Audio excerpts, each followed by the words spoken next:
Hello students.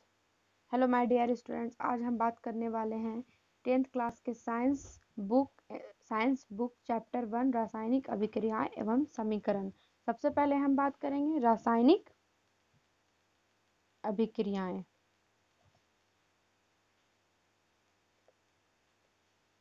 रासायनिक अभिक्रियाएं क्या है? तो रासायनिक अभिक्रियाएं जब दो या दो से अधिक पदार्थ मिलकर एक नए पदार्थ का निर्माण करते हैं उन्हें रासायनिक अभिक्रिया कहते हैं। जैसे कि हम एग्जाम्पल में किसी घर के ही चीज को लेते हैं। जब हम पानी और चीनी मिलाते हैं तो हमें क्या मिलता है? शरबत।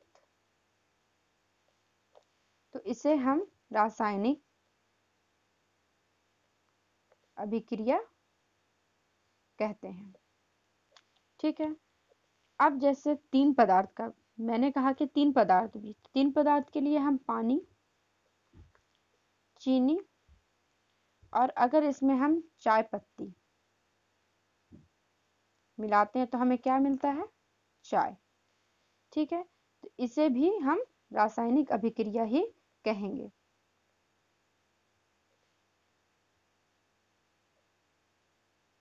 अब है समीकरण। अब हम यहाँ पे रासायनिक समीकरण के लिए हाइड्रोजन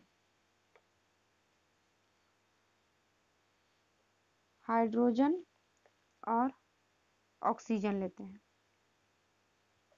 जब हम हाइड्रोजन और ऑक्सीजन को अभिक्रिया करवाते हैं तो हमें पानी मिलता है। लेकिन हमें हाइड्रोजन का संक्षिप्त रूप पता है कि इसे हम H2O और ऑक्सीजन को O2 से बताते हैं। तो जब H2O और O2 को अभिक्रिया कराते हैं तो H2O प्राप्त होता है। इस सारे लिखने की प्रक्रिया को ही रासायनिक समीकरण कहते हैं। अब रासायनिक अभिक्रिया को अब हमें क्रियाकलाप के माध्यम से समझेंगे। जैसे कि हम लगभग 2 सेंटीमीटर लंबे मैग्नीशियम रिबन को रेगमाल से रगड़कर साफ कर लीजिए। रेगमाल से रगड़कर साफ इसलिए करेंगे क्योंकि हम जानते हैं कि मैग्नीशियम रिबन का कलर कैसा होता है? चांदी के कलर का, मतलब कि सफेद होता है। लेकिन उसमें मैग्नीशियम ऑक्साइड की परत जमी होती, इसलिए क्योंकि वह हवा के साथ अभिक्रिया करके उसमें मैग्नीशियम ऑक्साइड की परत जमा लेता है। लेकिन उसे हम क्या करते हैं? सैंड पेपर से साफ करके अच्छे से साफ कर देते हैं ताकि जब हम उसे अच्छे से अभिक्रिया करा सकें। अब हम क्या करेंगे? इसे एक चिमटे से पकड़ेंगे। जो मैग्नीशियम रिबन है हमारा उसे हम चिमटे से पकड़ेंगे और लैंप या बर्नर से इसका दहन करेंगे। दहन मतलब किसे? जलाएंगे। इससे बनी राख को वॉच ग्लास में इकट्ठा कर लेंगे, जैसा कि मेरे स्क्रीन पे आ रहा है, दिखाया गया है। मैग्नीशियम रिबन का दहन करते समय से अपनी आंखों से यथासंभव दूर रखें। आंखों से इसलिए दूर रखने क्योंकि हम दहन करा रहे हैं, मैग्नीशियम रिबन को जला रहे हैं, वो उड़ करके हमारे आंखों पर भी लग सकता है और यहाँ पे हम सफेद ज्वाला से उसका दहन करवा रहे हैं। जब हम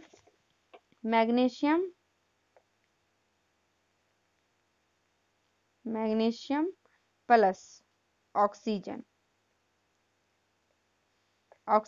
हवा से करवा रहे हैं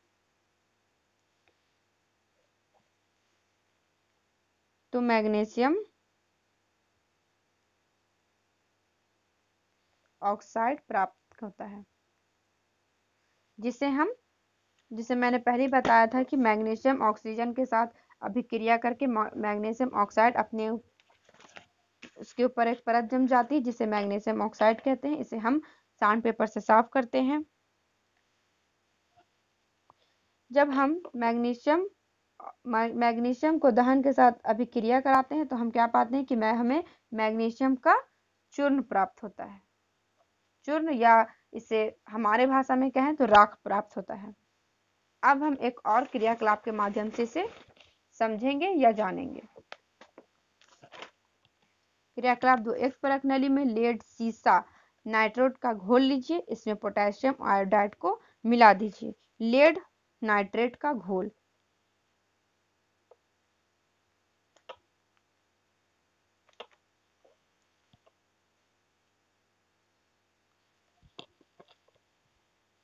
जिसका संक्षिप्त है PbNO3। इसमें हम क्या मिला रहे हैं? Potassium iodide.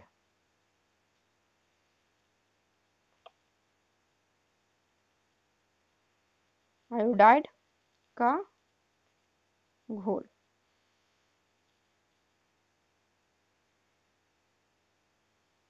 जिसे KI से दर्शाते हैं। अब इसे जब हम अभिक्रिया करवाते हैं तो हमें क्या प्राप्त होता है? पोटेशियम नाइट्रेट या लेड आयोडाइड, पीला। अच्छा, मैं एक बात आप लोगों को बता देती हूँ कि लेड नाइट्रेट का जो घोल है ये रंगहीन होता है, मतलब इसका कोई भी कलर नहीं होता है। और पोटेशियम आयोडाइड भी, ये भी रंगहीन होता है, मतलब इसका भी कोई कलर नहीं होता, ये भी सफेद होता है। लेकिन जब हम इन दोनों को अभिक्रिया कराते हैं तो जो हमें पदार्थ प्राप्त होते हैं वो पोटेशियम नाइट्रेट और लेड आयोडाइड। लेड आयोडाइड अब ये क्या किया? इसे पीला बना दिया। ये दोनों रंगहीन था, लेकिन जब हम इसे अभिक्रिया कराएं तो हमें पीला और छेप में प्राप्त हुआ लेड आयोडाइड। अब एक और क्रियाकलाप के माध्यम से हम जानेंगे। एक शंक्वाकार फ्लास्क या परखनली में कुछ दानेदार जिंक लेना। एक शंक्वाकार फ्लास्क या परखनली जो कि शीशा का बना होता है, जो अभी मेरे स्क्रीन पर आ रहा है, इसमें तनु हाइड्रोक्लोरिक अम्ल या सल्फ्यूरिक अम्ल।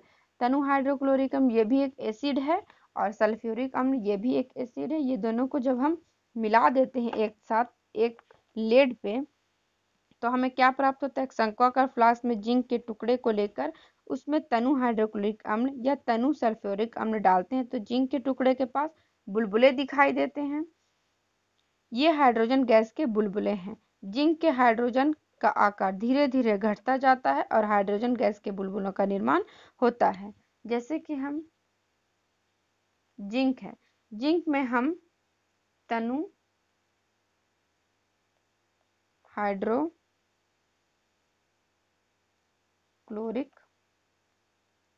अम्ल इसे मिला देते हैं तो हमें क्या प्राप्त होता है? Zinc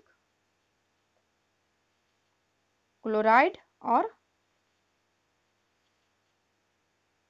hydrogen gas.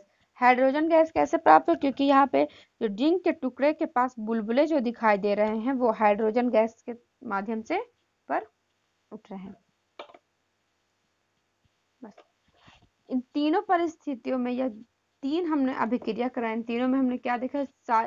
सारे सारे अभिक्रिया में अवस्था में परिवर्तन हो रहा, रंग में परिवर्तन हो रहा, गैस निकल रहा है और तापमान में परिवर्तन हो रहा है। ये थे हमारे रासायनिक अभिक्रिया के 3 क्रियाकलाप। तो स्टूडेंट्स आज के लिए इतना ही। पहले आप पढ़ो, अच्छे से समझो, वीडियो को देखो, 3 क्रियाकलाप को खुद से करके भी देखो। अगर आप लोगों को मेरी बात समझ में नहीं आती है या ऐसा लगता है कि मुझे थोड़ा और अच्छे से बोलना चाहिए तो उसे भी कमेंट करके बताओ। और इसके आगे हम कल पढ़ेंगे।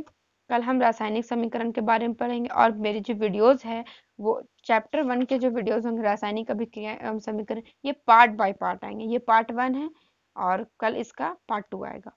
Okay, take care and bye.